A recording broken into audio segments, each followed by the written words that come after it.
are. It's been a year. A year. Yeah. Over a year. It's been over a year. That we've been in person. We've Yes. been doing the little Yes. Zoom Brady Bunch Yes. squares, and now we are back in person. It's awesome. I get to be the first one. I know. So I'm Joy, and I'm Lindsay. And we today are interviewing my friend from college days, Lisa Bewley. I was going to ask you how to pronounce I that. know, I gotta It's an say odd it all one. right, Okay. because I've known her as Lisa Pennington. And her sister Leanne is behind the screen, or behind the camera. That's what I want to say, helping us video today, so thank you, Leanne. But we go way back 30-something years, and we haven't seen each other in 30-something years. Not since But as God would have it, and Facebook, we have reconnected through a roundabout way just in the last couple of years, maybe something like that. So then Lisa started telling me her story, and I'm like, oh, we gotta have you meet me in the middle, so here it is. All right, so here we are. After all that, I don't want to take up too much time because I want to get into your story. All right, so we're going to jump in. All That's right. what we do. Yes. We don't have long to do each session, so and we're going to do about 3 sessions with her, so don't miss an episode. All right, so I have my little trusty notes here. You talked to me, I think on the phone one day. We had this long conversation where you talked about abuse that happened in your childhood and just what happened from that, how that really set you on a track in your life with depression and some issues there. Can you start at the beginning there and talk to us about that? When I was raised in church. My dad was not a Christian at the time, but my mom faithfully, every single service we were in church, Bible school, and I was saved in Bible school. And I became a Christian when I was about 7, baptized. I understood it. I knew what I was doing. And about age 8 is when I had my first abuse from a family member, not my immediate family, but a distant family member. And it confused me. Yeah. You were 8 years old? I was 8 years old. I had nowhere to put that. I thought it was my fault. I had a very guilt complex anyway. I was very much the rule follower, you know, and I didn't know where to put that.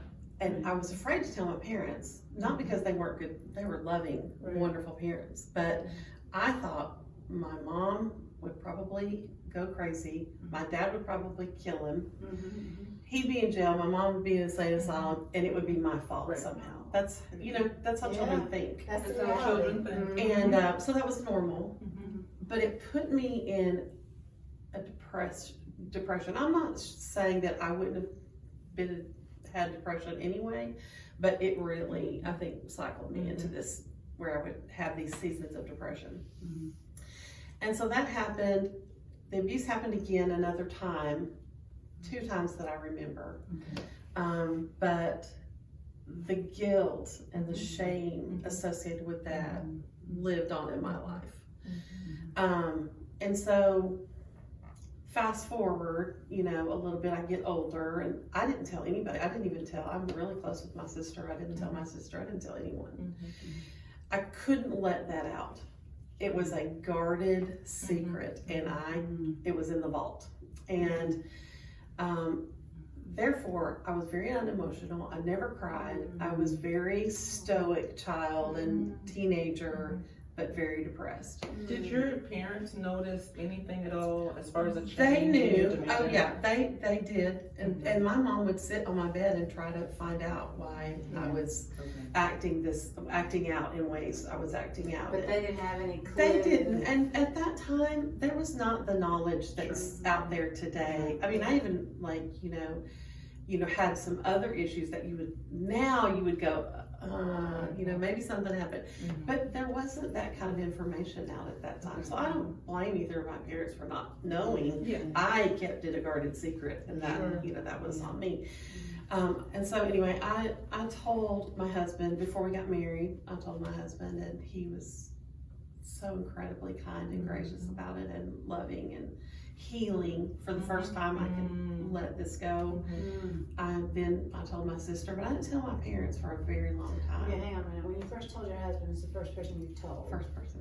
Okay, how did that feel for you? Just being able to finally unlock that vault? Absolutely free. And having somewhere to put that having down. and having Yeah. somebody to share with me. Yes. And know how I felt and being able to say how I felt. Yeah. And for him to say not that it wasn't my fault. And that somebody to agree with me that it was not my fault. So, you know, that helped a lot. And it helped also to share later after I got married with my sister. And then I didn't tell anybody else for a very long time. And it was years before I could share with my parents. When the family member came to the point of his death, I finally shared with my parents. And their reaction? Their reaction was, well, they felt terrible. They were very sad but they both said, I know why you couldn't say it, but I wish you could have. Because, you know, how would you feel with your own children? You know, you want to know these things. But so they were very sad, but they also understood. But once I told them, then I felt like it's okay. I don't have to carry this by myself anymore. And so that was all, you know, my childhood and my early marriage. And then, Okay, one more time out. Yep. When you early married, so this had happened. So often when people are abused in their childhood, it affects their intimacy in marriage. it was very difficult. Was that hard for you? It was, Did you find that at to be times it was because you still have those feelings. But my husband, you just have to know my husband. He's an amazing guy. And he is so loving and so gracious about that, especially. Very tenderhearted about it. He feels, you know, he would have liked to have gone and killed the guy, you know. I mean, that's the man protector in him. Right. But no, he, you know, other than the fact that it just, you know, it didn't just involve one area of my life. It took over because it's how you feel about yourself. At 8 years old, you don't know how to feel about yourself. And then you get started off the wrong track. You know, you're gonna. But you know, God was with me through all of those times and used that. Eventually, I was able to have a witness with my dad. And through all of that, I feel like God used that specific thing to really get a hold of my dad and bring him to Christ. And he's been a Christian now for, I was 34 and I'm 57. I don't do math very well, but 20 something years he's been a Christian and loves the Lord.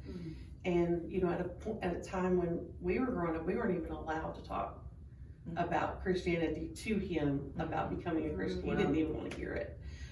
But now, you know, he prays with us, he prays for us. That's amazing. And he's an amazing man. That's amazing that you can track that back and say, God was with me, because so many times when that does happen to people, they're like, well, where was God? And I'm mad at him. But you're able to track it, and now you're able to say, you know what, God was with me through that to help this situation. Yeah, and at 8 I didn't understand it, but now I do. And I feel like God, you know, he carried me through all of that, you know, and led me to the right man that could understand and accept what I've been through. And you know, so now did you get counseling for that too as Yes. well? So you were able to walk As an through adult. that with, as an adult, because I was gonna say, if you were to look in that camera and tell people, somebody who's get saying, counseling. what would you say to someone who's experienced that, who still may have all that locked in a vault? I say, find a trusted friend that you can count on, that you can tell, that you feel safe with. Tell somebody. Even if it's just one person, tell somebody. Get a counselor. It is, I can't tell you how much, because a counselor can look into your life and bring out things that you're still hiding. You know, that you don't even realize that I knew that was something, but there were other things that, okay, I hid that too.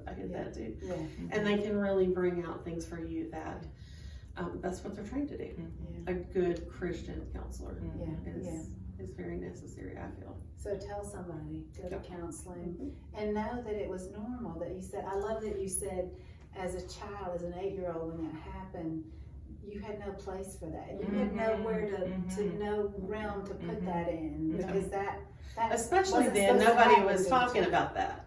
Right. I think nowadays it's talked, but kids still hide it, but Sure. nowadays it's talked a little bit more. It's a little more open, but I'm still there, sure, a lot of people who hide it. So I know we're getting close to wrapping up. How did this kind of was a catalyst for a lot of depression. How are you managing that? In Well, 3 minutes. in 3 minutes. 3 minutes. Well, first of all, medication, it plays a part for me, Yes. not for everybody, but it does play a part for me.